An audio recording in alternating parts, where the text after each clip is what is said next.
मित्रांनो नमस्कार. Share market investment या मराठी यूट्यूब चॅनलच्या एका नवीन व्हिडिओमध्ये आपलं स्वागत आहे. मित्रांनो आजचं मार्केट बघूया, कारण मार्केट हे 2-4 दिवसापासून पडत आहे. आजचं मार्केट प्लस जरी झालं असेल तरी आपला पोर्टफोलिओ मायनस झालेला आपल्याला पाहायला मिळत आहे. बघा तुम्ही इथे बघू शकता की 408 अंकाची वाढ सेन्सेक्समध्ये आहे. निफ्टी 50 117 अंकानं वाढलेला आहे.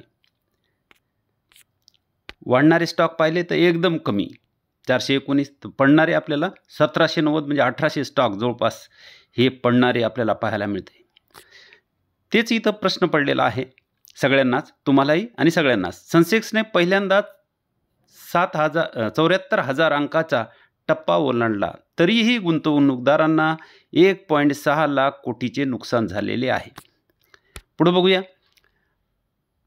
सेन्सेक्स आणि निफ्टीने आज 6 मार्च रोजी पुन्हा एकदा त्याच्या सर्वकालीन उच्चांकाला स्पर्श केला. सेन्सेक्सने प्रथमच 74,000चा टप्पा ओलांडला तर निफ्टी 22,497च्या नवीन शिखरावर पोहोचला.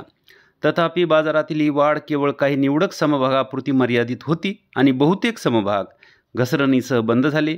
त्यामुळे गुंतवणूकदाराचे 1.59 लाख कोटी रुपयाचे नुकसान झाले. तर मित्रांनो हा प्रश्न आहे. मार्केट ऑल टाईम हायवर चालू आहे. सगळे निफ्टी 50 असो किंवा सेन्सेक्स असो ते सगळ्यात वर चालू आहे आणि आपला पोर्टफोलिओ आपण घेतलेले स्टॉक घेतले की खाली चाललेत, मायनस व्हायला लागला आपला पोर्टफोलिओ. तर हे का आहे? तर असाच एक प्रश्न आपल्या सबस्क्रायबरनं आज विचारलेला आहे. तो प्रश्न आपण आधी बघूया. तर बघा इथं हे आपले सबस्क्रायबर आहेत. यांनी प्रश्न विचारला आहे. नमस्कार सर. नमस्कार. निफ्टी तर भरपूर हायवर आहे, स्टॉकमध्ये इतका फॉल का? जसा ॲड करू तसे मोठे डिप्स येत आहेत. इंडिगो, अफेल, हॅपीएस्ट माइंड सगळे एकदम खाली येत आहेत. काय स्ट्रॅटेजी ठेवायची या केसमध्ये? बाय ऑन डिप की वेट फॉर बिगर करेक्शन? तर यांच्या प्रश्नाच्या उत्तरादाखल आज हा व्हिडिओ आहे आणि तो सगळ्यालाच फायदेशीर होईल, कारण सगळ्याचेच असेच प्रश्न आहेत की आपला पोर्टफोलिओ मायनस चालला आहे. हे कोणतं बुल मार्केट आहे? बुल मार्केट आलं हे तर आपलं चालू होतं, पण हे कोणतं बुल मार्केट आहे की आपले सगळे स्टॉक मायनस होत चाललेले आहेत? तर बघूया त्याच्यावर काय आपल्याला प्रकाश टाकता येतो का. तर मित्रांनो हा पी रेशोबद्दलची माहिती आहे. इथं असं म्हणणं आहे रेशो बिटवीन 20-25 म्हणजे 20 पासून 25 पर्यंत कन्सिडर्ड ॲव्हरेज. म्हणजे पी जर 20 आणि 25च्या मध्ये असेल तर ॲव्हरेज आहे आणि त्याच्यापेक्षा जर खाली असेल तर is considered a good P ratio. म्हणजे त्याच्या खाली असेल तर मग अजून चांगला आहे.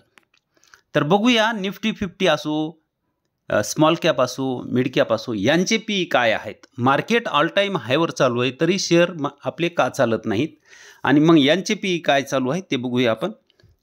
तर हे स्मॉल कॅपचा पी इथं दाखवलेला आहे. इथं बघू शकता स्मॉल कॅप 100 पी 29.3 आहे. 25 पर्यंत ॲव्हरेजच आहे. हा 29.3 आहे. मग हा जास्त आहे का कमी आहे? पुढं बघू. इथं आपल्याला 29.3 इथं दिसत आहे, बरोबर आहे. आणि दीर्घकाळासाठी हा पी ॲव्हरेज धरला जातो. इथं तुम्ही बघू शकता लॉंग टर्मसाठी हा पी ॲव्हरेज आहे, म्हणजे तो जास्त नाही. शॉर्ट टर्मसाठी हा जास्त असू शकतो, पण लॉंग टर्मसाठी हा ॲव्हरेज आहे. तर मग हा निफ्टी स्मॉल कॅपचा पी आतापर्यंत आपण इथं 2006 पासून मी तुम्हाला दाखवलेला आहे. 2006 इथं बघू शकता खाली. 2006 पासून हा कसा चालला तर हा 2014ला हा 200च्या पुढं गेलेला आपल्याला इथं पाहायला मिळतोय. आता तर तेवढा नाहीच, तेवढा काय खूपच कमी आहे. 29 म्हणल्यावर काहीच नाही आहे. तर तुम्ही इथं बघू शकता हा पी 29 आहे, म्हणजे ॲव्हरेज आहे. लॉंग टर्मसाठी हा पी काहीही जास्त नाही. हा पी ह्या रेषेमध्येच आपल्याला असलेला पाहायला मिळतोय. तो ॲव्हरेज आहे, खूप वर गेलेला नाही. म्हणून स्मॉल कॅप किंवा सेन्सेक्स हे सगळे का हे वर ऑल टाईम हायवर चालू आहेत. निफ्टी 50 हे ऑल टाईम हायवर चाललं, कारण त्यांचा पी तेवढा वाढलेला नाही. तरीही आपले स्टॉक का पडत आहेत बघू पुढं. हा मिड कॅप आहे. मिड कॅपचा पी जर पाहिला तर 21.4. हा तर ॲव्हरेजच आहे, कारण 25 पर्यंत तर ॲव्हरेज दाखवलेला आहे. लॉंग टर्मसाठीचा विचार केला तर हाही 2006 पासूनचा इथं दाखवलेला आहे आणि हा 70 पर्यंत गेलेला होता 2018ला. म्हणजे अजूनही हा पी तेवढा ओव्हरव्हॅल्यूड झालेला नाही मिड कॅप 50चा. आणि निफ्टी 50चा पी जर पाहिला तर निफ्टी 50चा पी हा इथं बघू शकता 1998 पासूनचा आहे. तर हा 2020च्या नंतर हा गेला होता 30च्याही वर गेला होता. तर आज जवळपास तो 28च्या आसपास आहे, 23च्या आसपास आहे. तर हाही जास्त झालेला नाही, कारण दीर्घकाळासाठी म्हणलं तर हे ॲव्हरेज धरायला हरकत नाही. तर हाही जास्त नाही निफ्टी 50मध्ये. निफ्टी IT जर पाहिलं तर IT तर स्टॉक खूपच खाली चालू आहेत आणि त्याचा पी काय जास्त झालेला आहे का बघा. त्याचाही पी आपल्याला जास्त झालेला पाहायला मिळत नाही. 2000 साली हा पी 79च्या जवळपास होता आणि आता 31 आहे. म्हणजे हाही पी जास्त नाही. चला, हा चार्ट आहे ITचा. निफ्टी IT तुम्ही इथं बघू शकता IT आहे. म्हणजे लाल जो आहे तो निफ्टी IT आहे आणि हिरवा जो आहे तो पी आहे. मग निफ्टी IT इथं वर चालू आहे, त्याचा पी किती खाली आहे बघा तुम्ही. म्हणजे अजूनही ह्याचा पी वाढलेला नाही. खरंच तो जर त्याच्याही वर गेला असता असा तर मग आपण म्हणलो असतो की पी जास्त झालेला आहे. पण ह्याचाही पी निफ्टी ITचा जास्त झालेला नाही. हा बँकेचा आहे. बँकेचा बघा, बँकेचा पी तर तुम्हाला लक्षात येईल की हाही खूप खाली आपल्याला पाहायला मिळत आहे. हे फायनान्स सेक्टर इथं वर आहे आणि निफ्टी बँक वर आहे आणि पी आपल्याला खाली पाहायला मिळत आहे. किती खाली पाहायला मिळत आहे इथं बघू आपण. इथं आपल्याला लक्षात येईल की हा 2020ला हा डेंजर झोनमध्ये गेला होता. इथं तुम्हाला लाल जे दिसते ना पी, हा डेंजर झोनमध्ये गेला होता आणि हा कोविडला इथं आला होता. त्याच्या खाली आज तो 15चा आपल्याला पाहायला मिळत आहे. म्हणजे कोविडच्या वेळेस जेवढा पी होता त्याच्याही खाली आज बँकिंग क्षेत्र आपल्याला पाहायला मिळत आहे. इथं बघू शकता, इथं 15चा पी तुम्हाला इथं पाहायला मिळते. हा जास्त आहे का? हाही जास्त नाही. म्हणजे अजूनही ह्याच्यामध्ये वाढण्याची ग्रोथ आहे, म्हणून हे मार्केट वर चाललंय. मग आपले स्टॉक का चालत नाहीत? मग आपले स्टॉक चालतील फक्त आपली परीक्षा पाहायला लागलेत की तुम्हाला आपल्याला ते भीती घालायला लागलेत की तुम्ही सगळं विकून मोकळं व्हावं. काय करावं? कारण चालच नाही. 2 वर्ष झाले, 3 वर्ष झाले आपले स्टॉक चालत नाहीत. मग अशाच वेळेस आपली परीक्षा आहे की आपण टिकतो का विकतो. टिकलं तर पैसा बनेल. कसा बनेल मी शेवटी तुम्हाला दाखवणार आहे. बजाज फायनान्समध्ये ज्यांनी टिकले, आम्ही त्यावेळेस बजाज फायनान्स विकून टाकला. आता त्याचा पश्चाताप होतो की त्यावेळेस विकलं नसतं तर आपला पैसा बनला असता. कारण परिस्थितीच अशी निर्माण होते की आपल्याला वाटतं आपण चुकीचं तर करत नाहीत का. तर घाबरू नका, आपला पैसा बनेल. फक्त आता एक गोष्ट लक्षात ठेवा, ज्या शेअरचे सेल्स ग्रोथ, प्रॉफिट ग्रोथ ह्या क्वार्टरमध्ये चांगली होती, वाढली होती, तरीही स्टॉक खाली मिळत आहे, असे निवडून स्टॉक तुमच्या पोर्टफोलिओमध्ये ठेवा, जे की भविष्यामध्ये चांगला पैसा बनवून देऊ शकतात. पण ज्याचे सेल्स खराब आहेत, प्रॉफिट खराब आहेत, ते स्टॉक सध्या विकून टाका. लॉसमध्ये असेल तरी विकून टाका आणि ते काढून टाका. आणि चांगले स्टॉक आपण चर्चा करतच असतो की कोणते स्टॉक घ्यायचे किंवा नाही. तर ते स्टॉक तुम्ही पोर्टफोलिओमध्ये ठेवा. तर आता त्यांनी जे विचारले होते ते 3 स्टॉक जे सांगितले होते त्यांनी, अफेल इंडिया, इंडिगो पेंट आणि त्याच्यानंतर दुसरा होता हॅपीएस्ट माइंड. तर बघू त्या स्टॉकमध्ये काय चालू आहे आणि ते का पडायला लागलेत आणि मग आता काय करायला पाहिजे, घ्यायला पाहिजे की नाही पाहिजे. तर इंडिगो पेंट बघा, ही कंपनी इंडिगो पेंट जी आहे ती लिस्ट झाल्यापासून खालीच आहे आणि ही कंपनी डेप्ट फ्री आपल्याला म्हणजे कर्जमुक्त पाहायला मिळते. म्हणजे जर कंपनीचे सेल्स प्रॉफिट वाढत आहेत तरी कंपनी खाली मिळत आहे आणि त्याच्यामध्ये जर ती कर्जमुक्त मिळत असेल तर ते सोन्याहून पिवळं म्हणून मी सांगत असतो. आणि ही लाख मोलाची गोष्ट आहे. जर ह्याच्यामध्ये गुंतवणूक केली तर आपला पैसा बनतो. आपण जी चर्चा करायलो ना ती कोणताही कॉल देण्यासाठी नाही, एक अभ्यास करण्यासाठी आहे. आणि आपली जी मानसिक स्थिती झालेली आहे शेअर मार्केटमध्ये की काय करावं बाबा, आपले पैसे मायनस झाले नाही, आपले पैसे मायनस होणार नाहीत, 1 रुपयाही जाणार नाही जर तुम्ही अशा स्टॉकमध्ये गुंतवणूक केली असेल. फक्त तुम्हाला वाट बघावी लागेल. वाट बघितली तर पैसे बनल्याशिवाय राहणार नाहीत. तर ही कंपनी बघा, ह्या कंपनीचे आपल्याला EPS कंटिन्यू वाढलेले पाहायला मिळत आहेत आणि मीडियन पीच्या खाली ही कंपनी आपल्याला पाहायला मिळते. आणि अशा वेळी जर आपण विकून गेलो तर आपला पैसा बनणार नाही, तर आपल्याला नंतर पश्चाताप होईल की आपण ती कंपनी त्यावेळेस विकायला नको. तर कसं असतं माहिती आहे का, आता आपण ही कंपनी आता विकली आणि उद्या जर ती वर गेली तर आपल्याला पश्चाताप होईल, बरोबर की नाही, की उगाच विकली म्हणून. जसा मला बजाज फायनान्स मी विकला होता त्या गडबडीमध्ये आणि बजाज फायनान्स त्याच्यानंतर खूप वर गेला. तर ही कंपनी आता विकली तर पश्चाताप होईल जर वर गेली तर. आणि घेतली, आज जर आपण ही कंपनी घेतली इंडिगो पेंट, तर तिथून जर 5-50 रुपये खाली आली तरी पश्चाताप होईल की आपण त्या दिवशी घ्यायला नाही पाहिजे होते, आज घ्यायला पाहिजे होते. आणि तिथून पुन्हा खाली आले तर पुन्हा तेच आपलं. म्हणजे हे मार्केट जे आहे ते कधी काही जरी झालं तर आपल्याला पश्चाताप होतो, वाढलं तरी पश्चाताप होतो आणि नाही वाढलं तरी पश्चाताप होतो. त्यामुळे घाबरू नका, चांगल्या चांगल्या कंपन्या पोर्टफोलिओमध्ये ठेवा. हे मार्केट असंच आहे, तरच पैसा बनतो. उतावळा नवरा आणि गुडघ्याला बाशिंग अशा लोकांचा पैसा बनणार नाही. पी आळद आणि हो गोरी शक्य नाही. तर तुम्ही दम धरा, चांगले स्टॉक गोळा करून ठेवा. ही संधी आहे. एक बेअर मार्केट तुम्हाला करोडपती करू शकतंय. त्यामुळे अशा कंपन्या खरं म्हणजे तुमचं नशीब आहे की तुम्ही अशा वेळेस मार्केटमध्ये आलात की तुम्हाला अशा संधी मिळत आहेत, अशा चांगल्या चांगल्या कंपन्या खाली मिळत आहेत. तर ह्या कंपनीचं बघा सेल्स ग्रोथ, प्रॉफिट ग्रोथ किती जबरदस्त आहे. आणि अशी कंपनी जर तुम्हाला खाली मिळत असेल, इथं तुम्हाला स्टॉक प्राईस CAGR मायनस दिसत आहेत, तर ह्या कंपन्या भविष्यामध्ये रगड पैसा बनवून देऊ शकतात. तर हे झालं इंडिगो पेंटबद्दल. चार्ट बघितला तर चार्ट असं वाटत नाही की खूप खाली आलाय म्हणून. तो जो त्याची खाली येण्याची जी स्पीड होती इथून इथपर्यंतची ती आता कमी झालेली आहे आणि तो साईडवेज आता चालत आहे असं आपल्याला वाटत नाही का, दिसत नाही का, इथं दिसतंय ना तसंच साईडवेज चालत आहे. आता वाटत नाही तो खाली येईल. 50 रुपये आता समजा 1400ला घेतलाय ना, 1370 झाला, तर म्हणजे 20-30 रुपये खाली आला तर नुकसान झालेलं नाही. तुम्ही चांगल्या कंपनीत गुंतवणूक केली, ध्यानात ठेवा. पुन्हा 5-10% तिथून जर खाली आला, 1400ला घेतला आणि तो 1200ला आला तर पुन्हा घेऊ शकता.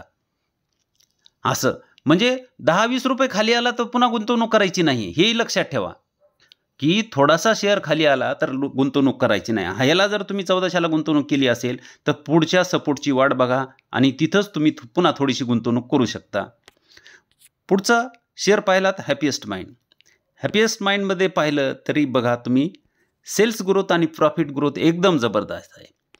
तरी आपल्याला इथं अजून स्टॉक प्राईस CAGR दिसत नाहीत. पण इथं ज्यांना पैसे दिसायला लागलेत तोच इथं पैसा कमवू शकतो. प्रॉफिट आहे म्हणजे आज ना उद्या शेअरला वर जाणे आहे, हे लक्षात ठेवा. म्हणून हा पैसा इथं जो दिसतोय ना, इथंच तुम्हाला पैसा दिसला पाहिजे की ही कंपनी उद्या पैसे बनवून देईल की नाही. इथं ज्याला पैसा दिसतो तो इथं पैसा बनवू शकतो. बघा EPS वाढलेले आहेत कंटिन्यू, शेअर पी खाली मिळत आहे, मिडियन पीच्या खाली मिळत आहे. मग अशी कंपनीत गुंतवणूक करायची नाही तर कुठं करायची. चार्ट बघितला तर ह्याची सुद्धा जी पडण्याची तीव्रता होती आता ही कमी झाल्यासारखी वाटते. आता तो आपल्याला साईडवेज चालत आहे असं वाटायला लागलंय. किती पडेल पडून. म्हणून कधीही जे वरून जास्त मायनस झालेले आहेत अशा शेअरमध्येच आपण गुंतवणूक करत आहोत आणि ते ज्याचे फंडामेंटल चांगले आहेत अशा.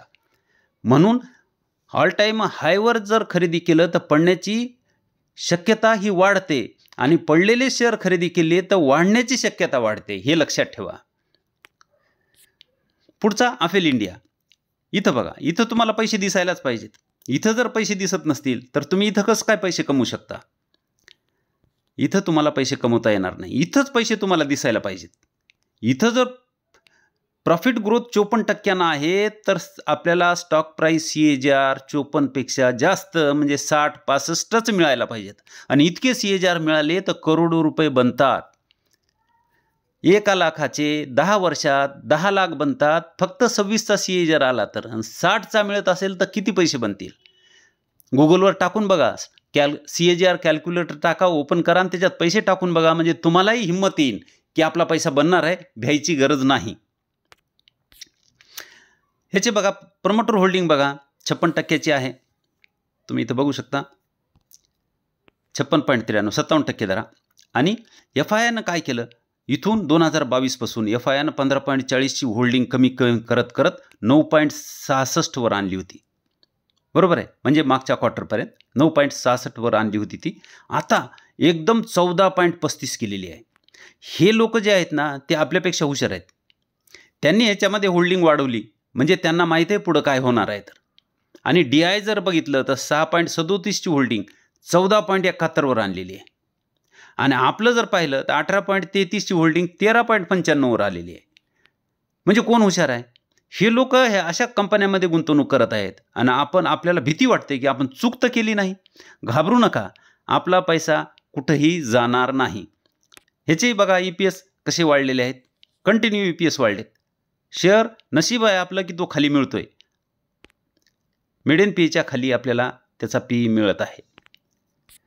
चार्ट जर पाहिला तर 2 शेअर जे आपण पाहिले होते मागचे, आता इंडिगो पेंट आणि हॅपीएस्ट माइंड, त्याच्यामध्ये प्राइस करेक्शन झाल्यानंतर आता टाइम करेक्शन अजून व्हायला लागले. ह्याच्यामध्ये सुरुवातीपासून आपल्याला टाइम करेक्शन दिसत आहे. तो हा पडत नाही जास्त, पण टाइम करेक्शन चालू आहे. हाही स्टॉक तुम्हाला भविष्यामध्ये चांगले पैसे बनवून देऊ शकतो. हा काही कॉल नाही, पण तुम्ही अभ्यास करून बघा, तुम्हालाही याच्यामध्ये पैसे दिसले पाहिजेत. आता इथं बघा बजाज फायनान्स मी इथं ओपन केलेला आहे. बजाज फायनान्सचा चार्ट. तर इथं तुम्ही इथं बघू शकता की 24 एप्रिल 2020 इथं हा टिंब आहे. तुम्ही इथं खाली बघू शकता. तर त्यावेळेस PE हा मीडियन PE हा जो मीडियन PE आहे त्याच्याही खाली मिळत होता. कधी? 24 एप्रिल 2020, म्हणजे जवळपास मेच्या आसपास हा मीडियन PEच्या खाली त्याचा PE मिळत होता. मग त्यावेळेस स्टॉक प्राइस काय होतं तर इथं बघू आपण स्टॉक प्राइस किती होतं. तर इथं बघा मी 2-4 दिवसापूर्वीच हा तुम्हाला सांगितलं होतं असं, पण पुन्हा प्रश्न आलाय म्हणून सांगतोय. बघा त्यावेळेस 1804 रुपये, बघा मे 2020ला 1800 रुपये बजाज फायनान्सला होता. मग ह्यावेळेस ज्यांनी खरेदी केली त्याचा पैसा बनला की नाही सांगा तुम्ही? त्याचा पैसा बनलाच ना. म्हणून कधीही PE जेव्हा खाली मिळतो तर संधी आहे. डोळे झाकून आपण पैसे 5-50 रुपये कमी जास्त होत असतील, आपण घेतलेल्या प्राईसपासूनच वर जायला पाहिजे असं काही आपण ते स्टॉक मार्केटचे काही आपण बाप नाहीत की तिथून कमी होणारच नाहीत. कमी होऊ द्या, हळूहळू थोडी थोडी गुंतवणूक करत राहा, पैसे कुठेही जाणार नाहीत. घाबरू नका, शेअर मार्केट भीती दाखवत आहे हे लक्षात ठेवा. पैसे असतील तर गुंतवणूक करा, नसतील तर तुम्ही जे स्टॉक घेतलेत त्याच्यामध्ये काहीही चूक केली नाही. स्टॉक चांगले आहेत आणि ते स्टॉक तुम्हाला भविष्यात चांगला रिटर्न मिळवून देऊ शकतात. जर तुमच्या पोर्टफोलिओमध्ये जर भंगार स्टॉक तुम्ही ॲड केले असतील तर ते काढून आता ह्या स्टॉकमध्ये गुंतवणूक करा. कोणते भंगार स्टॉक असते त्याची आपण चर्चा करतच असतो. प्रॉफिट, त्याचा लॉस, त्याचे प्रॉफिट कसे आहेत, त्याचे सेल्स कसे आहेत ते मी दाखवतच असतो. तसे जर तुमच्याकडे स्टॉक असतील ज्याचे प्रॉफिट सेल्स चांगले नाहीत, ज्याचे CAGR चांगले नाहीत, ते काढून टाका आणि अशा स्टॉकमध्ये गुंतवणूक करा. कोणताही कॉल नाही, पण अभ्यास म्हणून तुमची जी हिंमत आहे मार्केटमध्ये टिकण्याची, जी थोडी डळमळीत व्हायला लागली असं मला वाटतंय, ती होऊ नये आणि तुम्ही दीर्घकाळापर्यंत टिकावं, घाबरू नये, तर पैसा निश्चित तुम्ही बनवू शकता. मित्रांनो, हा व्हिडिओ जर तुम्हाला चांगला वाटला तर व्हिडिओला लाईक करा. व्हिडिओ तुमच्या व्हॉट्सॲप ग्रुपवर लोकांपर्यंत पोहोचण्यासाठी शेअर करा व नवीन आला असाल तर सबस्क्राईब करायला विसरू नका. धन्यवाद.